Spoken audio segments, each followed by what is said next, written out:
Odamlar dunyoga tug'ilib bir xil keladi. Ammo undan chiqib ketishligi bir ikkisidan farqlanadi. Mo'min bilan fojirni, mo'min bilan kofirning dunyodan chiqishligi.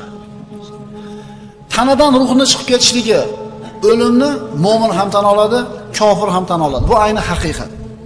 Ammo ularning mana shu dunyodan chiqib ketishligi hargiz bir bo'lmaydi, hargiz ikkalasi barobar bo'lmaydi. Oxirgi lahzalar. Mana shu holatda, ixtizor holatda yurgan odamni holatini bir tasavvur qilib ko'raylik. Inson ruhi tanasidan ajrashligiga yaqin bo'lgan paytda ko'zi maloikalarni ko'radi. Mo'min ham ko'radi, kofir ham ko'radi. Payg'ambarimiz sollallohu alayhi vasallam bu haqida sahih hadislarda siz bilan bizga xabarlarni berganlar. Mo'min odam oxirgi lahzalari kelgan paytda ko'zi yetadiganchalik joyda o'zini xaridor bo'lgan jannatdan chiqqan maloikalarni ko'radi. Ularning qo'lida jannatdan bo'lgan kafanliklar, jannatdan bo'lgan xushbo'ylar. Endi buni muqobilida fojir yoki kofir insonni ko'ring. U ham ko'zi yetadiganchalik joyda xaridorlarni ko'radi. Do'zaxdan chiqqan farishtalar, do'zaxda olingan kafanliklar.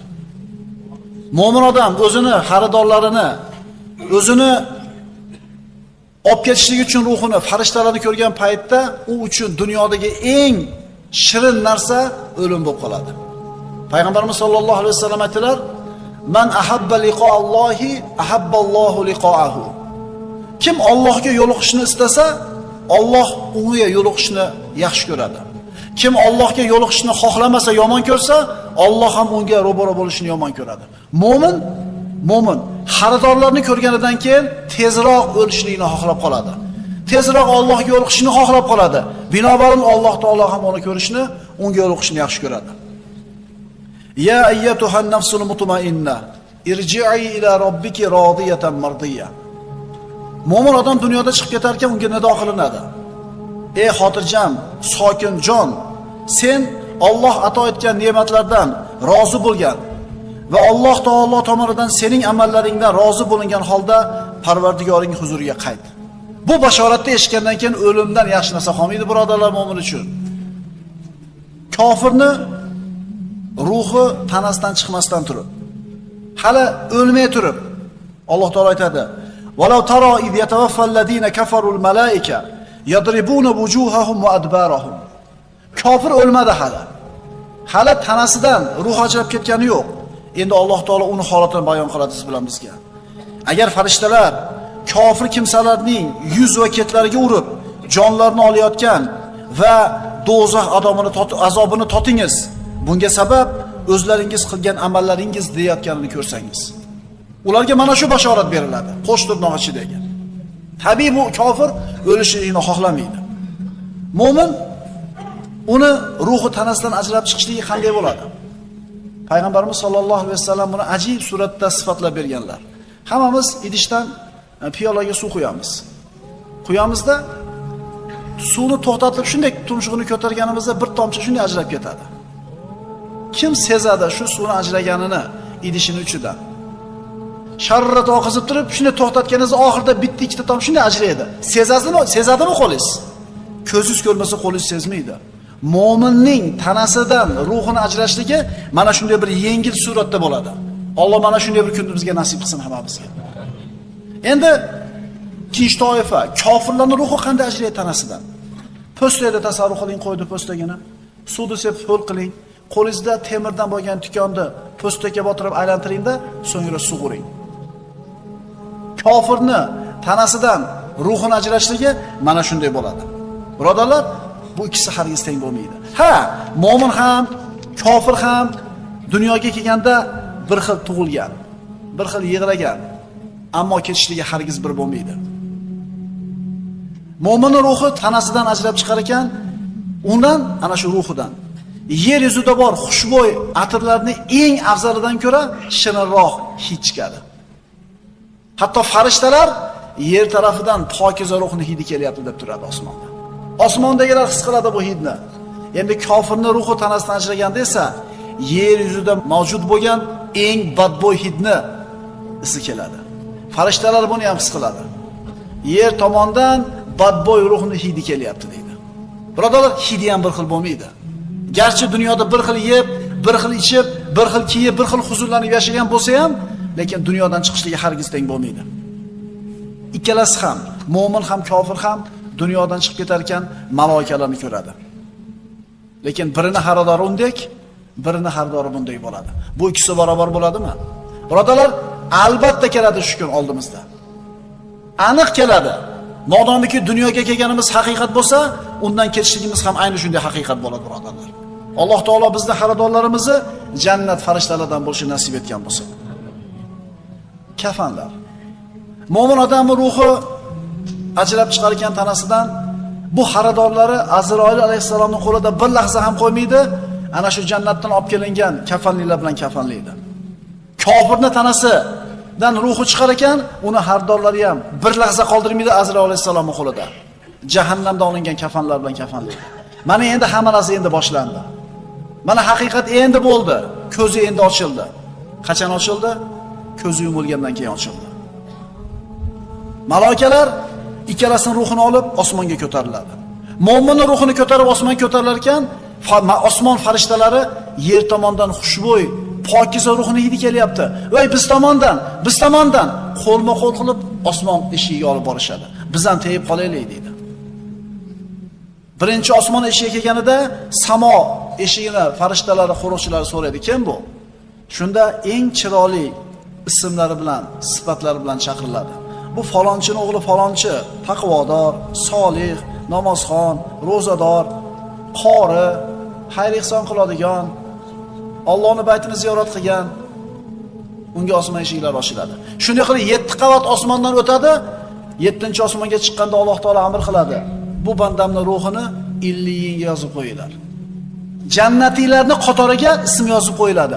So'ngra ruhi yana bir chiroyli bir ma'lum suratda uni qabriga olib tushib qo'yiladi. Endi buni muqobilida kofirning ruhi osmonga ko'tarilib ketar ekan, farishtalar yer tomondan badbo'y hid kelyapti deydi.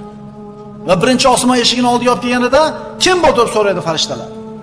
Falonchi kofir, falonchi fosiq, falonchi munofiq, falonchi zolim, falonchi haromxo'r. Qanaqa yomon sifatlar bo'lsa shu sifatlar bilan aytilinadi. Ular uchun osmon eshigi ochilmaydi. Astagfirullah. La tufattahu lahum abwabus sama va la yadkhuluna al-jannata hatta yalijal jamalu fi sambil khiyat. Ignani ko'tidan tuyani o'tishini tasavvur qila olasizmi? Tasavvur qila olmaysiz. O'tadimi? O'tmaydi. Demak, bular ham jannatga kirmaydi. Bu kimsalar uchun hargiz samo eshiklari ochilmas. Robbimiz aytayapti buni. Va toki tuya igna teshigidan o'tmas ekan, ular ham jannatga kira olmaslar. Hech qachon kirmaydi. Kofir ham mo'min ham yegan dunyoda. Kofir ham mo'min ham uxlagan. Kofir ham mo'min ham yaxshi yomon kunni ko'rgan. Kofir ham mo'min ham bir xil dunyoga kelgan. Chiqishligi bir xil bo'ladimi dunyodan? Bir kun keladi birodarlar, peshonamizda turib tushgun. Kimga ertaroq, kimga keyinroq. Ruhni tanaga qaytarilishi. Ruh mo'min kishini ruhi 7-osmonga yetdi, 50-yinga yozildi, so'ngra tanasiga qaytariladi. Qabrga qo'yiladi va jasad ruhga qo'shilib ne'matlanish, huzurlanishlik boshlanadi. Kofirni ruhi esa ana shu birinchi osmonni eshigi oldidan qabriga uloqtiriladi, irg'itib yuboriladi ruhi. Mana endi uni ham tanasi ruhi bilan qo'shildi, endi bunga azob boshlandi. Ikkinchi hayotning muqaddimasi birodarlar. Asosiy abadiy hayotimizning muqaddimasi.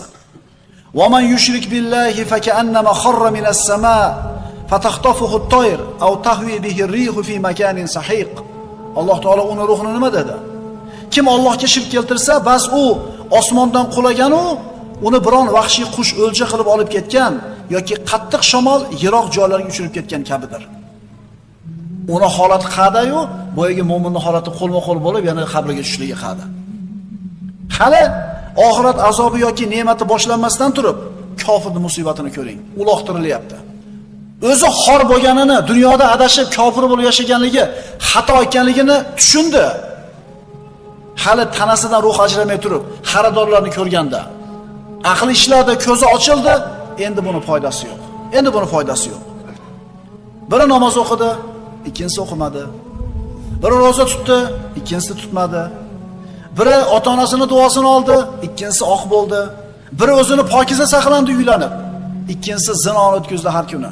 Zino bilan kunini o'tkazdi va bu bilan faxrlandi. Dunyoda bir xil yashagandir ehtimol, lekin dunyodan chiqishi hargiz bir xil bo'lmaydi. Kafanlash. Ruhi chiqdi, farishtalar olib chiqib tushdi, ungacha yer yuzida bo'ladigan ish. Itoatkor mo'minda ham, fosiqda ham, munofiqda ham birodarlar kafanlashadi. Bir xil kafanlashadi. Yuvishadi, bir xil yuvishadi. Yelkalari ko'tarib olib borib janoza o'qishadi. Bir xil. Ko'tarib qabrga olib borib ko'mishadi. Qabri ham bir xil bo'ladi. Ammo qabrda ichi bir xil bo'ladimi? Hargiz bir bo'lmaydi birodarlar. Bu ikkisi barobar bo'ladimi?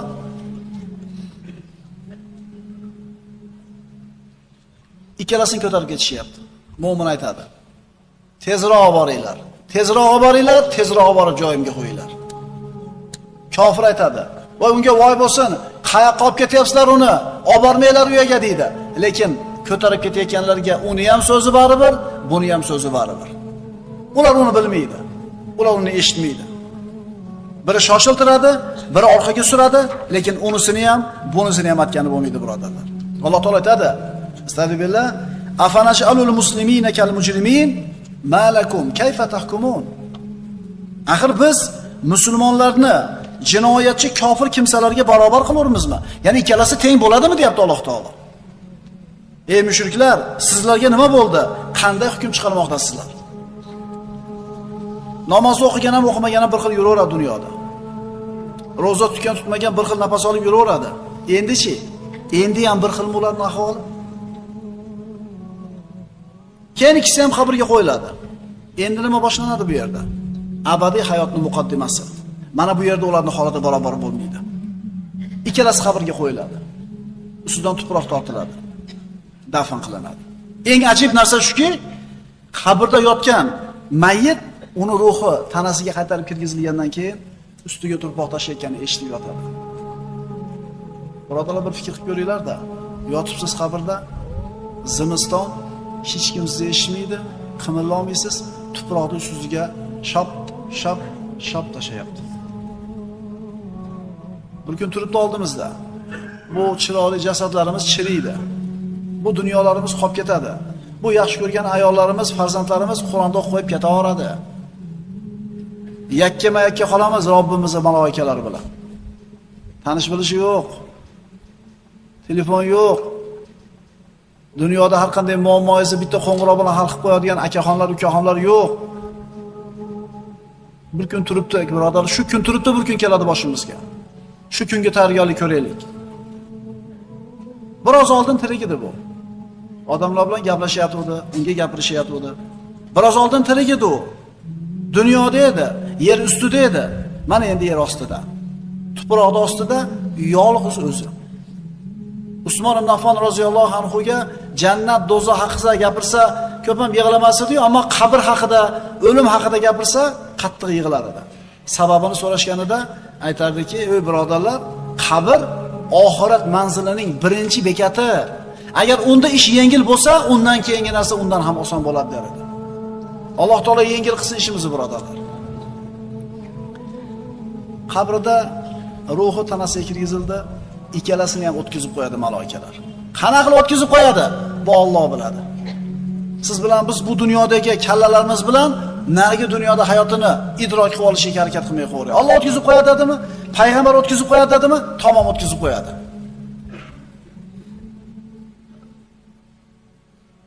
Ko'zi ochildi. Nimani ko'radi? Ikkita farishtani ko'radi. Qanday qilib ko'radi? Alloh biladi birodarlar. Mana endi imtihon boshlandi. Mana endi asosiy imtihon boshlandi. Bu imtihondan yutgan haqiqiy yutdi. Yutkizgan eng katta bir mag'lubiyatni topdi.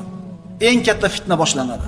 Payg'ambarimiz sollallohu alayhi vasallam mana shu qabrning fitnasidan Alloh taolodan panoh tilagan.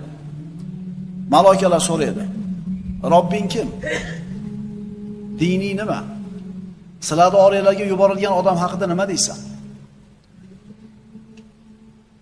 Mana hozir shu yerda o'tirgan odam hammasi javob beradi. Robbing kim? Alloh. Dini nima? Islom. Oranglarga yuborilgan odam haqida nima deysan?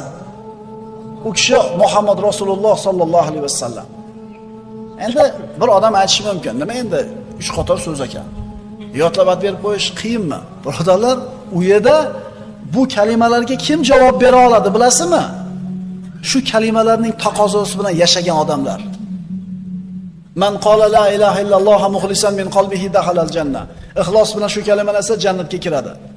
Boshqa hadislarda payg'ambarimiz aytganlar, oxiriga aytgan so'zi dunyoda la ilaha illalloh bo'lsa, bu odam albatta jannatga kiradi dedilar. Desa oson ekanda, ey. Aytib yursang shu tilingga, yo'q, bu tilni xiyonat qiladigan kuni bor. Ana shu xiyonat qiladigan kuni dunyodan chiqib ketayotgan kuningiz. Bu kalimani kim aytadi? Shu kalimani taqozosi bilan yashagan bo'lsa. O'ylamanglar, yodlab qo'ysanglar aytib beradigan narsada. Mo'min aytadi, Robbing kim? Robbim Alloh deydi. Dining nima? Dinim islom. Sizlarning oranglarga bir kishi yuborilgan. U kishi haqida nima deysan? U kishi aytadi, u zot Muhammad sallallohu alayhi vasallam, Allohning rasuli, u kishiga iymon keltirdim deydi. Maloikalar aytar ekan, shunday deyishini biz bilar edik. Ular bilishar edi. Chunki shu kalimani taqozosi bilan yashagan edi. Chunki bu kishi shu kalimani taqozosi bilan yashadi. Qur'on bilan, sunnat bilan, ibodati bilan. O'shuning uchun bu savollarga osonlik bilan javob bera oldi. Shu vaqt samodan nido qilinadi. Sadaqa abdi. Bandam rost aytdi. Alloh taolo guvohlik beryapti, birodarlar. Endi ayting, buni yoqdagi hayoti qanaqa bo'ladi? U tasavvur qila olmaydigan darajada huzur halovatda bo'ladi. Chunki imtihondan chiroyli suratda o'tdi. Bandam rost aytdi. Unga jannatdan to'shanglar. Unga jannatdan bir eshik ochib qo'yinglar. Taydagi ko'rpa to'shaklari jannat ko'rpa to'shaklaridan bo'ladi, birodarlar. Uni o'ng tomonidan jannatdan bir darcha ochib qo'yiladi. Jannatning hidi, harorati, boradigan qasrlari, qo'liga kiradigan hur ayinlarni ko'rib, huzurlanib yotadi. Robbi aqimissa, Robbi aqimissa. Parvardigor qiyomatni tezroq qoyim qil, tezroq qoyim qil deb shoshirtiradi. Chunki boradigan joyi aniq bo'lib qoldi-da. Endi buni muqobilida kofirga keladi bu ikkita farishta. So'raydi, Robbing kim? Dining nima? Sizlarni oranglarga yuborilgan odam haqida nima deysan? U, ha, bilmayman deydi. Robbing kim? Ha, bilmayman. Odamlar nima desa shuni der edim. Dining nima? Ha, bilmayman. U haq degani qo'rqayotganligini belgisi. Qo'rquvning ma'nosi. Sizlarni oranglarda bir kishi yuborilgan. Nima deysan u haqida? Ha, odamlar nima desa men ham shuni aytganman deydi. Farishtalar aytadi, la darita va la tarita. Bilmading, o'qimading. Haqni bilmading, Qur'onni o'qimading. So'ngra temirdan bo'lgan ko'zi bilan boshiga shunday uradi, turpoqqa aylanib ketadi. Bir urishida. Shunday qichqirib turpoqqa aylanib ketadiki, inson va jin toifasidan boshqa hamma mahluqotlar uni ovozini eshitadi. Faqat inson bilan jin eshitmaydi. Agar inson bilan jin eshitganida hushidan ketar edi. So'ngra jasad yana boyga ahvolga olib kelinadi, yana boshiga uriladi. U unga qiyomatgacha beriladigan, qabrida beriladigan azobning bir ko'rinishi. So'ngra nido qilinadi, bandam yolg'on gapirdi. Unga dozoqdan to'shaylar, dozoqdan eshik ochib qo'yinglar. Ana farq, birodarlar. Nima yuribsan sen ham, men ham yuribman. Senni ham bor unasi, men nima farqimiz bor o'rtamizda desa aytamiz. Ha, bu dunyoda vaqtinchalik dunyoda farq bo'lmayotgan bo'lishi mumkin bir qarashda. Ammo sen ham o'ladigan kun bor, men ham o'ladigan kun bor. U kunda ahvolimiz bir xil bo'lmaydi. Mo'min uchun jannatdan darcha ochib qo'yildi. Qara, mana bu joy seni makoning. Banda boyaga makonini ko'rib turib, boyaga aytganimizdek shoshiltiradi. Parvardigor qiyomatni qoyim qilgin deydi. Shuning uchun iymon e'tiqodi bilan, ibodati bilan pokiza holatda dunyodan yashab o'tgan. Voy bechora, yosh ketibdi demanglar. Uni sizlarga rahmi kelyapti o'z aslida. U jonni topshirib oldi, xaridorlarning kimligini bildi, qabrda ne'matlar unga ko'rsatildi, jannatdagi boradigan joy ko'rsatildi. U yaxshi dunyoda sizning dunyoyingizdan. Siz o'zingizga rahmingiz kelsin. Chunki siz qanaqa ketasiz hali Alloh biladi. Ammo kofir uni ostiga olov to'shaladi. Jahannamdan eshik ochiladi. Uni issig'i, badbo'y hidlari tegib turadi. Qabri uchun tor qilinadi. Qabri uni qisganda qovurg'alari bir-biriga kirishib ketadi. Ammo mo'minning qabri ko'zi yetadiganchalik keng masofa qilinadi. Endi bu kofir shu holatda turib, Robbim qiyomatni qoyim qilmagin deb turadi. Uni aytgani ham bo'lmaydi, buni aytgani ham bo'lmaydi. Parvardigor olam o'zi xohlagan paytda qiyomatni qoyim qiladi. Ehtimol ikkalasi ham yonma-yon dafn qilinar. Yonma-yon dafn qiladi. Birini qabri rohat, birini qabri azob bo'ladi, birodarlar. Bu azoblar nima uchun berilyapti unga? Allohni tanimadi, namoz o'qimadi, roza tutmadi, haromdan o'zini saqlamadi. Darsimizning nihoyasi, mo'min qabrida turar ekan, yuzlari nihoyatda bir go'zal, kiyimlari pokiza, hidi xushbo'y bo'lgan bir inson kirib keladi. Haligi qabrda yotgan mo'min qarab turib, "Sen kimsan? Yuzingdan yaxshilikni xabari kelib turibdi, kimsan?" deydi. U aytadi, "Men seni solih amalingman." Birodarlar, bizni qilgan amallarimiz inson suratida keladi. Aytadi, "Allohning toatiga shoshilar eding, gunoh ma'siyatdan o'zingni olib qochar eding. Men seni namozingman, ro'zingman, hajingman, umringman, da'vatingman, tilovatingman" deydi. Kofir esa buni aksini ko'radi. Uni qabriga xunuk badbashara, ko'rinishi yoqimsiz, kiyimi, hidi yoqimsiz bo'lgan bir badbashara kishi kirib keladi. Unga qarab turib kofir aytadi, "Sen kimsan? Seni yuzingdan yomonlik hidi kelib turibdi." U aytadi, "Men seni yomon habis amalingman. Vallohi ma'siyatlarga shoshilar eding, toat ibodatdan o'zingni olib qochar eding." Birodarlar, bir kun keladi. Xaridorimizni ko'ramiz. Bir kun keladi. Bizni tanamizni ko'tarib, ruhimizni ko'tarib 7-chi osmonga olib chiqiladi yoki olib chiqilmaydi. Bir kun keladi, tanamizga kirgiziladi ruhimiz. Bir kun keladi, munkar nakir farishtaning savoliga duchor bo'lamiz, birodarlar. Mana shu kunga tayyorgarlik ko'raylik. Qabrda azobi, azob, qabrda ne'mati ne'mat. Qabr oxirat manzilini birinchi bekati. Agar shu bekatda muvaffaqiyatga erishsak, najotga yetdik. Agar muvaffaqiyatsizlikka uchrasak, birodarlar, afsus nadomatda qoldik. Mo'min va kofirning qabrdagi ahvoli bu ikkisi hargiz teng bo'lmaydi. Aqulu qawli hada va astagfirulloh li va lakum. Assalomu alaykum.